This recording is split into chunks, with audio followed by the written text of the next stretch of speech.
নমস্কার বন্ধুরা, এখন বৈশাখ মাসে কালবৈশাখী বৃষ্টি ঝড়ে মাঝে মাঝে বৃষ্টি হয়ে যাচ্ছে। আর বৃষ্টির জল পেয়ে আমার ড্রাগন গাছে প্রথম ফুল এসেছে। খুব সুন্দর লাল লাল, একটা বড় হয়েছে, একটু পিঁপড়েরাও চলে এসেছে মধু খাওয়ার জন্য। এই যে সুন্দর না? এখান থেকেই শুরু হবে ড্রাগনের ফল ধরা। প্রথমে ফুল ফুটবে, তারপরে ফল। এখানে একটা এসেছে, একটা এখন ফলও ধরেছে। এই গাছটা আগে ফল এসেছে, একটাই ফল এসেছে। ছোট্ট চারা গাছ।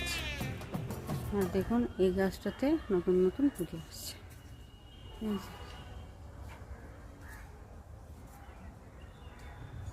এবার আশা করি সবগুলোতে